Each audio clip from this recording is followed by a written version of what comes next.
கிறிஸ்து நாமத்தினாலே எங்கும் நிறைந்தவர் ஒளியின் சார்பாக வாழ்த்துக்களை தெரிவித்துக் கொள்கிறேன். இந்த காலையிலும் கூட தேவனுடைய வார்த்தையிலும் நாம் சில விஷயங்களை தியானிக்கலாம். இன்றைக்கு ஆதாரமாக எடுத்துக்கொண்ட வேத வசனம் எரேமியா எழுதின புத்தகம் 1ஆம் அதிகாரம் 7ஆம் வசனத்தை நாம் தியானிக்கலாம். வசனத்தை பார்த்தீங்கன்னா வாசிக்கிறேன். ஆனாலும் கர்த்தர், நான் சிறுவில்லை என்று நீ சொல்லாதே, நான் உன்னை அனுப்புகிற எல்லாரிடத்திலும் நீ போய் நான் உனக்கு கட்டளையிடுகிறவர்களை எல்லாம் நீ பேசுவாயாக. இந்த வசனத்தை மையம் வச்சு தான் நீ நம்ம தியானிக்க போகிறோம். உங்களுக்கு செய்திய தலைப்பு என்னவென்று சொன்னால், கட்டளை இடுகிறவர்களை பேசு என்கிற தலைப்பிலே நாம் பார்க்க போகிறோம். கட்டளை இடுகிறவைகளை பேசு என்கிற தலைப்பிலே நாம் பார்க்க போகிறோம். ஆதாரமாக எடுத்துக்கொண்ட வேதவசனம் எரேமியா 1ஆம் அதிகாரம் 7ஆம் வசனத்தை பார்க்குறோம்.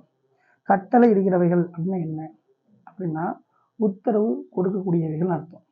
பொதுவாக யார் உத்தரவு கொடுப்பாங்கன்னா, உயர் மட்டத்தில் இருக்கிறவங்க உத்தரவு கொடுப்பாங்க, நாட்டை ஆளுகிற அதிகாரிகள் உத்தரவு கொடுப்பாங்க, அல்லது ஒவ்வொரு டிபார்ட்மெண்ட்லேருந்து அதிகாரம் கொடுப்பாங்க, உத்தரவு கொடுப்பாங்க. கல்வித்துறையில் இருக்கக்கூடியவங்க ஹெச்எம்மோ ஆசிரியர்களோ மாணவர்களுக்கு உத்தரவு கொடுப்பாங்க, பெற்றோர்கள் சிறு பிள்ளைகளுக்கு உத்தரவு கொடுப்பாங்க, தொழிலாளிகளுக்கு முதலாளி உத்தரவு கொடுப்பாங்க, இதை செய்யுங்க, இதை சொல்லுங்க, அதை பண்ணுங்கன்ட்டு உத்தரவு கொடுப்பாங்க, கட்டளை இடுவாங்க, கமன். அப்படிப்பட்ட காரியங்களை இந்த உலகத்தில் இருக்கிற அநேக விதங்களில் செய்து கொண்டு தான் வராங்க. அப்போ ஒரு உலக பிரகாரமான காரியங்களை ஒரு கட்டளைன்னு சொல்லி வந்தால், ஒரு உத்தரவுன்னு வந்தால் அதை கண்டிப்பாக செஞ்சு தான் ஆகணும்னு சொல்லி செய்கிறாங்க. அப்படி செய்யக்கூடிய சூழல் வரும்பொழுது செய்தால் அவங்களுக்கு பிளெஸ்ஸிங்காக இருக்கும். செய்யாவிட்டில் மன வருத்தம் உண்டாகும், இல்லை தண்டிக்கப்படுவாங்கன்னு இருக்குது. அப்போ உலகத்திலேயே இப்படி ஒரு சாதாரண விஷயத்த கட்டளடிகளை பேசணும் அல்லது கட்டளடிக்கக்கூடியகளை சொல்லணும் அப்படின்ற மாதிரி இருக்கும்போது சொல்கிறாங்கன்னா, வானத்தையும் பூமி படைத்த தேவனாகி கர்த்தர் கட்டளையிடுகிற அனைத்தையும் நாம் பேச வேண்டும். நீ செய்கிற தலைப்பினால் சொன்னால் கட்டளை இடுகிறவர்களை பேசு. இந்த சம்பவத்தில் என்ன பார்க்கும்போது, தீர்க்கதரிசியாகி அழைக்கப்பட்ட எரேமியா என்கிற மனிதன் அவன் சிறு குழந்தையாக இருக்கும்போது தேவன் அழைக்கும்போது அவனை பார்த்து சொல்வார், நான் உனக்கு கட்டளை எடுக்கிற அனைத்தையும் இங்கெல்லாம் நினைச்சு அனுப்புனாங்க, போய் பேசுங்காரு. அவன் சின்ன பிள்ளைன்னு சொல்றாரு. ஆனால் தேவன் நினைச்சு பேசுங்காரு. அவருடைய குடும்ப பின்னணி என்னன்னா, ஆசாரியத்துவம்பாங்க. அதாவது குரு, அதாவது ஆலயத்தில் பணிவிடை செய்யக்கூடிய குருவுக்கு அடுத்து மகனுக்கு அடுத்து அடுத்த மகன், அப்படிதான் வழியிலேயே வரும். ஆனால் கடவுள் எரேமியா வாழ்க்கையில் டோட்டலாக உள்ள புகுந்து மாத்துறாரு, அந்த முறையை மாத்துறாரு.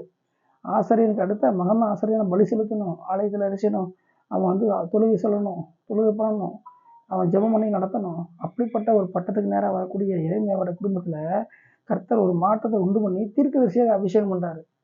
அப்போ அவங்க எல்லாரும் நினைக்காங்க, நம்ம காலத்துக்கு பிறகு இவன் தான் அடுத்து ஆசிரியனா வருவான், பலி செலுத்துவான்னு நினைக்காங்க. ஆனால் டோட்டலாக கர்த்தர் எல்லாத்தையும் மாற்றி தீர்க்கதரிசிங்கிற அனைத்தையும் கொடுத்து நடத்துறாரு. அப்போ நடத்தி, நான் உனக்கு சொல்கிறத நீ பேசு அப்படின்னு கட்டளையாக இருக்கிறாரு. எங்கெல்லாம் அனுப்புனா அங்கே போய் பேசுங்காரு. அப்போ எப்படி இருக்கும்? ஒட்டுமொத்த நாடே விரோதமாக இருக்கிறது. அப்போ அப்படிப்பட்ட ஒரு சம்பவத்தை தான் நம்ம இங்கே பார்க்குறோம். அப்போ தேவன் ஒரு மனுஷனை நோக்கி இதை சொல்லு, இதை பேசுன்னு சொன்னார்னா செஞ்சு ஆகணும். நம்ம சாக்கு போது சொல்லக்கூடாது. அவங்க என்ன நினைப்பாங்க, இவங்க என்ன நினைப்பாங்க அப்படின்னு நம்ம நினைக்கக்கூடாது. மற்றவங்களை தெரியப்படுத்தி பார்க்கக்கூடாது. நம்ம அப்படிலாம் பார்க்காம தேவனுக்கு கீழ்ப்படிய வேண்டும். ஒரு உலக பிரகாரமான ஒரு காரியத்திலேயே மனுஷங்களுக்கு அதிகாரிகளுக்கு கட்டளை கொடுத்தாங்கன்னா பேசுகிறாங்க, செய்கிறாங்க. அப்போ அந்த இதுக்கே முக்கியத்துவம் கொடுக்கக்கூடியது உண்மைன்னா, தேவனாகிய கர்த்தர் ஒரு மனுஷனுக்கு கட்டளையிடுகிறத கண்டிப்பாக பேசணும், கண்டிப்பாக உத்தரவு கொடுத்தா செய்யணும். அதுதான் நம்ம புரிந்து கொள்ள வேண்டும். ஆகவே இந்த கடைசி கால வாழ்ந்து கொண்டு ஒவ்வொருவரும் எரேமியாவோட சம்பவத்தில் ஒரு விஷயம் சொன்னால், கட்டளைகளை பேசுங்கிற தலைவரை பார்க்குறோம். தேவன் நம்ம ஒவ்வொருவருக்கும் ஒரு கட்டளை கொடுப்பாரு. அது என்னங்கிறத நம்ம எல்லாருக்கும் தெரியும். நம்ம ஒவ்வொருத்தருக்கும் ஒரு காரியம் பேச சொல்லியிருப்பார். அதை கண்டிப்பாக அவர் கட்டளைகள் அனைத்தையும் பேச வேண்டும், அதை உத்தரவு கொடுக்க வேண்டும். அதை நாம் கொடுத்து நாம் எரேமியாவை போல கீழ்ப்படியும் பொழுது நாம் என்ன செய்ய முடியும்? தேவனுக்கு பிரியமாக இருக்க முடியும். எரேமியா முதல்ல யோசனை பண்ணார், பிறகு கீழ்ப்படிந்தார். பிறகு இந்த தேசமே என்ன செய்தது? வியக்கிற அளவுக்கு தீர்க்கதரிசியாக மாற்றப்பட்டார். இந்த செய்தி கேட்குற ஒவ்வொருவரும் தெரிந்து கொள்ளக்கூடிய விஷயம் என்னன்னு சொன்னால், தேவன் ஒரு இடத்துல போய் பேசுனா பேசிடணும், சொல்லுனா சொல்லிடணும். யார் என்ன சொல்கிறாங்கன்னு பார்க்கக்கூடாது, மற்றவங்க என்ன நினைக்கக்கூடாது. கர்த்தருக்கு கீழ்ப்படிந்து அவர் கட்டளைகளை பேச முன் வர வேண்டும் என்று சொல்லி எழுதணும் பார்க்குறோம். எனவே இது வரைக்கும் நம்ம மற்றவங்களுக்கு கீழ்ப்படிஞ்சிருப்போம், பெரியவங்களுக்கு கீழ்ப்படிஞ்சிருப்போம், மற்றவங்களுக்கு பேசி சொல்லியிருப்போம். அதெல்லாம் ஒரு முறை இருந்தாலும் கர்த்தர் கட்டளைகள் அனைத்தையும் கேட்டு அதை அப்படியே பேசி அதை உத்தரவு கீழ்ப்படிந்து வாழ்க்கையை கர்த்தர் ஆசீர்வாதத்தை எரேமியாவை போல நீங்கள் பெற்றுக்கொள்ள வேண்டும் என்று சொல்லி அனைவரையும் எங்கும் நிறைந்தவர்களையும் வாழ்த்துகிறது. ஆமேன், ஆமேன்.